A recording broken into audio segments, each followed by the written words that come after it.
दोस्तों 21 मई को जब सिनेमा घरों के पर्दे पर दृश्यम 3 का नाम आया तो पूरे थिएटर में सन्नाटा छा गया। डायरेक्टर जीतू जोसेफ ने पीछे 2 पार्ट्स में कानून के साथ जो शतरंज खेला था वो इस तीसरे और आखिरी पार्ट में एक ऐसी दीवार पर आकर खड़ा हो गया है जहां से आगे सिर्फ मौत या तबाही है। आप में से बहुत से लोग जो हिंदी बेल्ट से हैं वो अभी इस फिल्म के हिंदी रीमेक का वेट कर रहे हैं और इंटरनेट पर लगातार ढूंढ रहे हैं कि आखिर इस बार जॉर्ज कुटी ने कानून को कैसे हराया। क्या इस बार वह पकड़ा गया या फिर पुलिस के हाथ एक ऐसी लाश लगी जिसने पूरे सिस्टम को हिला कर रख दिया। आज इस चैनल पर हम किसी जल्दबाजी में नहीं हैं, हम बात करेंगे दृश्यम 3 की एक एक सीन, हिडन डिटेल्स और उस दिमाग हिला देने वाले क्लाइमेक्स की जिसे देखकर लोगों के होश उड़ गए हैं। अगर आप सच में इस मास्टर क्लास कहानी को बारीकी से समझना चाहते हैं तो अगले कुछ मिनट्स के लिए अपनी सीट की पेटी बांध लीजिए। चलिए शुरू करते हैं। इससे पहले कि हम पार्ट 3 की मेन स्टोरी पर चलें, हमें जॉर्ज कुटी के दिमाग को समझना होगा। पार्ट 1 में क्या हुआ था? एक आम आदमी जो सिर्फ फोर्थ फेल है पर फिल्मों का दीवाना है, उसका परिवार एक हादसे में आईजी गीता प्रभाकर के बेटे वरुण का खून कर देता है। जॉर्ज कुटी पूरे परिवार को बचाता है और लाश को नए बनते हुए पुलिस स्टेशन के नीचे दफन कर देता है। पार्ट 2 में यानी पूरे 6 साल बाद पुलिस दोबारा आती है। इस बार पुलिस नए तरीके अपनाती है। जॉर्ज कुटी के घर के बगल में अंडरकवर एजेंट्स बिठा देती है और अंत में पुलिस लाश की हड्डियां निकाल भी लेती है। हमें लगा कि जॉर्ज कुटी अब गया, लेकिन वहाँ भी उसने फॉरेंसिक लैब के अंदर सेटिंग करके डीएनए सैंपल्स ही बदल दिए और कोर्ट में ये साबित कर दिया कि पुलिस ने उसे फंसाने के लिए किसी और की हड्डियाँ लगाई थी। पार्ट 2 के एंड में हमने देखा था कि जॉर्ज कुटी ने वरुण की अस्थियों को उसके पिता प्रभाकर को सौंप दिया था और एक साइलेंट दुश्मनी ख़त्म होने का इशारा किया था। लेकिन क्या दुश्मनी सच में ख़त्म हुई थी? बिल्कुल नहीं। अब आते हैं दृश्यम 3 की शुरुआत पर, जो पार्ट 2 के ठीक 4.5 साल बाद सेट है। जॉर्ज कुटी अब सिर्फ एक नॉर्मल बिजनेस ऑनर नहीं है, उसका सिनेमा थिएटर अब बहुत बड़ा हो चुका है और वो खुद एक फिल्म प्रोड्यूसर बन चुका है जो बदनाम तो है पर अमीर है। उसकी बड़ी बेटी अंजू जो पिछले 2 पार्ट से उस मानसिक पीड़ा और उस ट्रॉमा में थी कि उसने एक खून किया है, अब उसकी शादी एक अच्छे परिवार में तय हो रही है। लेकिन ट्विस्ट यहाँ है, वरुण के पिता प्रभाकर तो शांत हो गए हैं तो उसकी माँ गीता प्रभाकर के अंदर का बदला अभी भी जिंदा है।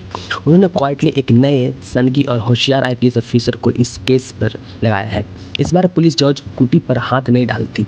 उन्हें पता है कि जॉर्ज कुटी को कानून की सारी धाराएं आती हैं, इसलिए पुलिस एक नई चाल चलती है, द वीकेस्ट लिंक स्ट्रेटजी।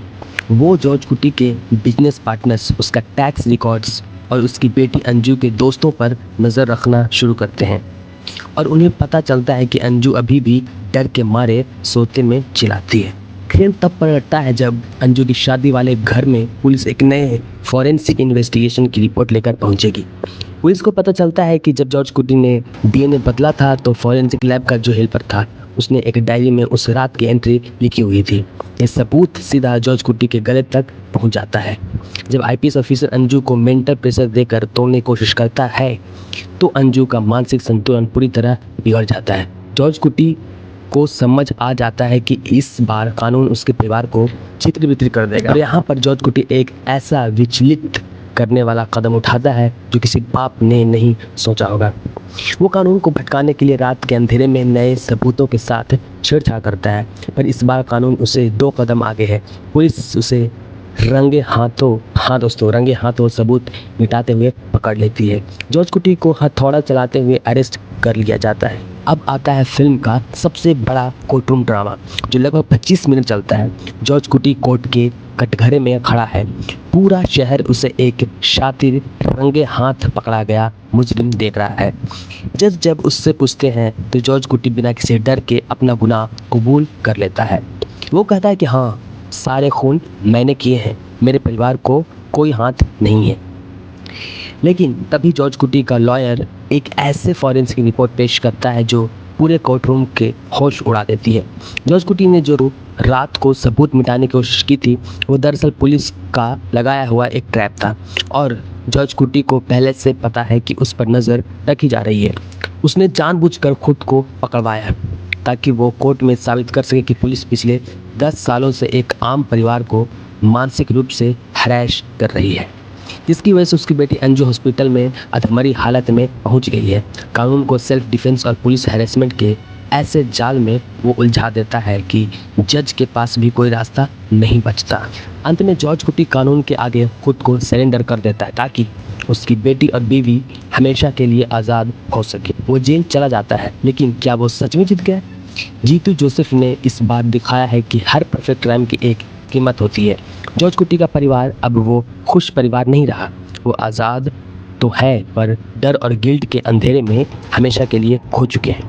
और सबसे बड़ा झटका तब लगता है जब फिल्म के एंड क्रेडिट सीन में जेल के अंदर बैठे जॉर्ज कुटी के पास एक नया शख्स आता है जो हिंट करता है कि इस केस की जांच अब सेंट्रल एजेंसी के पास जा रही है और कहानी अभी ख़त्म नहीं हुई है। दृश्यम 4 का रास्ता यहीं से साफ होता है। तो दोस्तों, ये थे दृश्यम 3 के पूरा मेगा ब्रेकडाउन और कंप्लीट स्टोरी एक्सप्लेनेशन। क्या आपको लगता है कि एक बाप का अपनी बेटी को बचाने के लिए खुद को तबाह कर लेना सही था? और जब अजय देवगन सर इसका हिंदी रीमेक लेकर आएंगे तो क्या वो इस लेवल के सस्पेंस को मेंटेन कर पाएंगे? मुझे अपने थॉट्स कमेंट सेक्शन में अभी के अभी लिख कर बताओ।